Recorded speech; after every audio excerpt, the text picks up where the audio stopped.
Hi all, this is me Karan. So in this particular lecture, we are gonna talk about different inheritance modes and what is the relation of different inheritance modes with the access modifiers. And we have already seen what are access modifiers.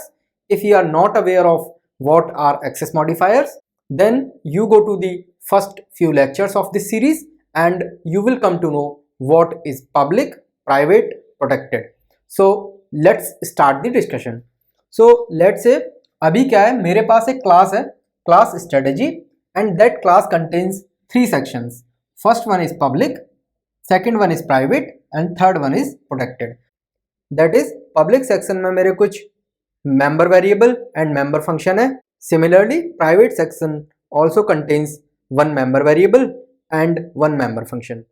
Similarly, protected section also contains one member variable and one member function. So what I will do, I will inherit this class in public mode. So what is the meaning of this? Like when we are writing this public here, then what is the significance of this? So we will read this as we are driving class strategy 1 in public mode from strategy. This is the child class that is getting derived from the strategy in public mode.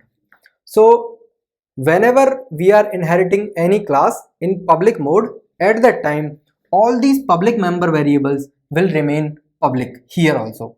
That is, let's say I have this function in this class, function 4. So I can freely use public member variables inside this function 4. That is, I can use x, I can call function 1 freely, and these member variables will remain public when we will drive the class in public mode. And यहाँ से जो भी class हम drive करेंगे उस class में ये सारे functions and member variables easily use कर पाएंगे.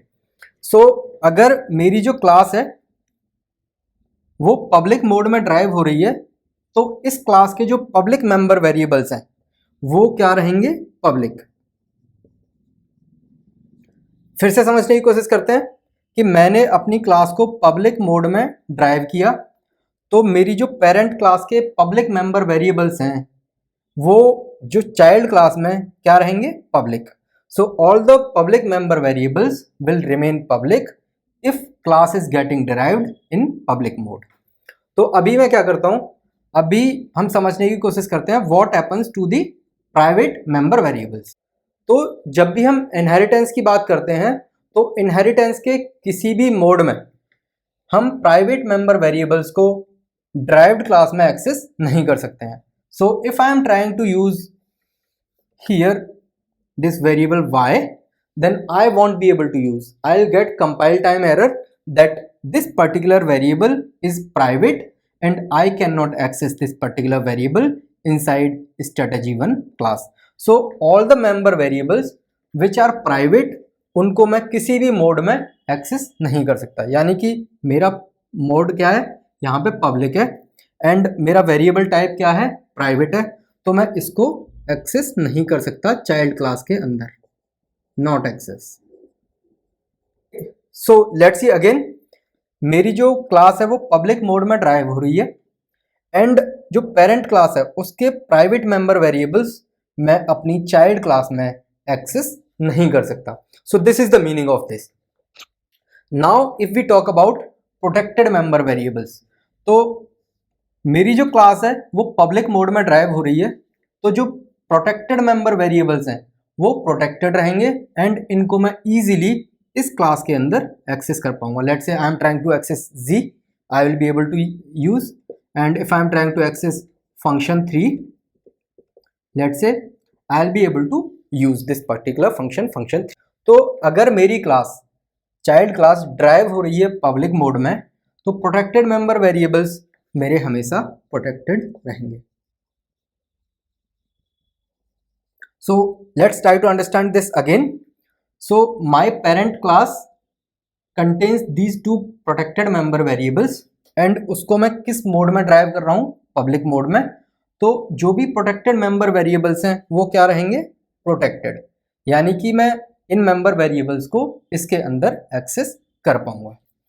Now let's try to understand, अगर मैं क्लास को अपनी को प्राइवेट मोड में ड्राइव कर रहा हूं, let's say this is private, so what will happen.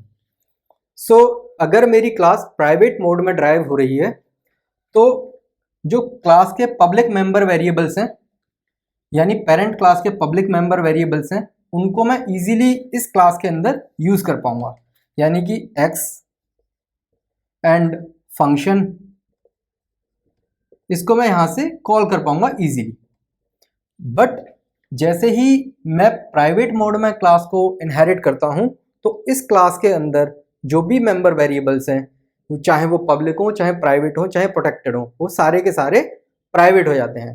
That is अभी जितने भी पब्लिक मेंबर वेरिएबल्स हैं वो क्या हो जाएंगे, यानी मैंने अपनी क्लास को प्राइवेट मोड में इनहेरिट किया तो पब्लिक मेंबर वेरिएबल्स जो पेरेंट क्लास में है वो क्या हो जाएंगे, प्राइवेट।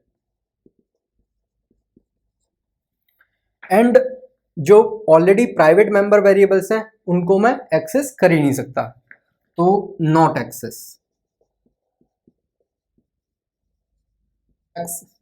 यानी कि मैं किस मोड में क्लास को इनहेरिट कर रहा हूं, प्राइवेट मोड में। एंड जो प्राइवेट मेंबर वेरिएबल्स हैं उनका क्या होगा, क्या मैं उनको इस क्लास के अंदर एक्सेस कर सकता हूं, no, I can not access this private member variables inside the strategy one class.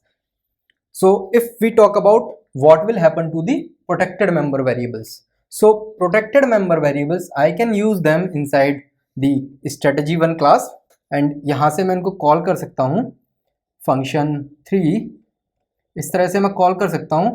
But ये जो प्रोटेक्टेड मेंबर वेरिएबल्स हैं ये क्या हो जाएंगे, प्राइवेट।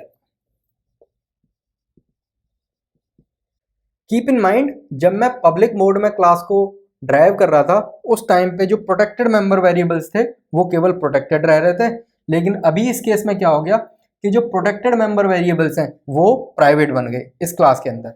यानी स्ट्रेटजी वन के लिए ये जो मेंबर वेरिएबल्स हैं ये प्राइवेट मेंबर वेरिएबल्स का काम करेंगे। Now if we talk about another mode of inheritance, that is protected mode. Let's say I am inheriting my class in the protected mode. So what will happen? All the public member variables will become protected. Means जितने भी public member variables हैं वो जैसे ही इस class में आएंगे वो protected बन जाएंगे। एंड अभी अगर मैं प्राइवेट मेंबर वेरिएबल्स की बात करूं तो प्राइवेट मेंबर वेरिएबल्स को किसी भी मोड में हम चाइल्ड क्लास के अंदर एक्सेस नहीं कर सकते। Means we can't access private member variables. And if I talk about protected member variables, then protected member variables will remain protected. So this is the relation between different mode of inheriting a class and access modifier. So if we revise this, then I can say if I am inheriting a class in public mode, then public member variables will remain public in child class. Private member variables I cannot access in any of the modes, and protected member variables will remain protected. Similarly, I can read these two columns as well. So this is how access modifiers and different modes of inheriting a class works. If this particular lecture was informative to you, please do like this particular video. That way YouTube will distribute this particular video to more number of people. Thank you.